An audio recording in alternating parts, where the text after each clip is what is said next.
What's happening, my people? So I know the last thing y'all expected for me to drop a John Mayer review, but this is somebody that I've been listening to for 20 years, honestly, ever since Room for Squares that came out in 2001. Man, I've been listening to John Mayer for 20 years, dog, and it's somebody I'm a big fan of. I know it might be shocking or whatever, but let's get into this project, man. Let me try to do this quickly. John Mayer, Sob Rock. It's 10 songs, 39 minutes runtime, so it's not a super long project. And he has a theme behind a lot of his albums, man. Like, he has had jazzy kind of albums, bluesy, folk, soft rock, country, pop inspired. To me, this is 80s nostalgia. It sounds like a mature man going through his experiences with love and like coming to terms with things that just his whole experience with love and stuff, but told in an old 80s style way. Like, the music sounds very old, like in that manner. It sounds like you revisited the 80s, like you was just listening to a lot of that or watching those old Sweet 16 movies or something like that. But it starts off with track 1, Last Train Home, very 80s inspired joint, man. That's what I said, but I wasn't expecting the whole album to be like this, but yeah. Number 2, Shoulda Matter But It Does, very beautiful, chill ballad. I don't know why Kenny Rogers came to mind. I'm like, man, this reminds me of Kenny Rogers, and you know what? I don't even really remember Kenny Rogers. I remember like he had a big beard or something, but like, I don't know his music, but it reminds me of Kenny Rogers for some kind of reason. I don't know. It's my 80s mind, man. Thinking back to the 80s, but little things in relationship we harp on, but later we realize it shouldn't matter, but it does. Number 3, New Light, mid-tempo, skating ring, disco ball type joint. That's what this reminds me of. Number 4, Why You Know Love Me. Funny name to it, man, but it's a very beautiful song. She keeps doing it wrong, and he asking the question, why you no love me? Why you no love me? So it's funny, but it's a real good song though. Number 5, Wild Blue.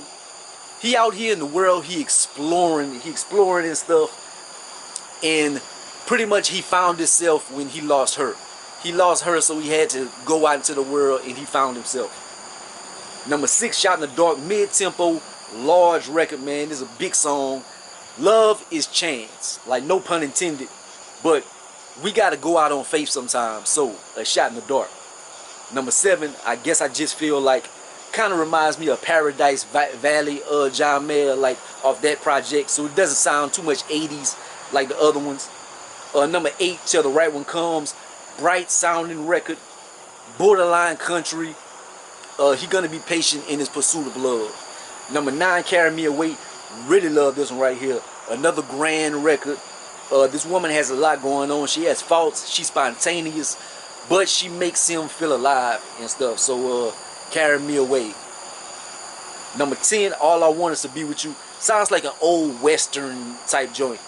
He been a heartbreaker, man. Like, he had his bouts with love. He's known to love him and leave him. He a playboy, but at this point, all I want is to be with you.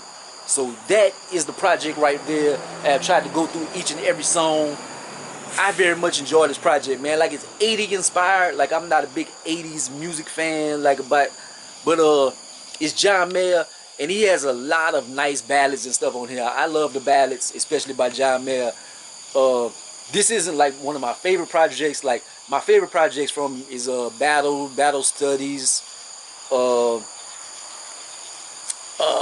Heavier Things, Room for Squares. That's nostalgia, because that's my first time listening to him. He had St. Patrick's Day and When I'm Not Myself. He had a lot of beautiful records on there. A lot of people would say Continuum, like it's one of his best ones, but it's not my personal favorite. But Continuum is very dope. This one is up there though. This one is up there, man. Like in the 4th or 5th spot, kind of. But I would give this an 8.5 out of 10, man. I'm gonna be listening to this. It's been like, what, 4, almost 5 years since we got a John Mayer record. I'm so happy to hear this, man, and I'm happy to be able to bring you this review. Like, if y'all have never heard of John Mayer, or if you watching this and you like, I never thought like black people with braids listen to John Mayer. Like, yeah, we listen to John Mayer too. Like, I do. I'm a big fan. So I'm happy to be able to bring this review. Like, comment, subscribe to be the greatest and the most hated, man. 8.5 out of 10. Peace.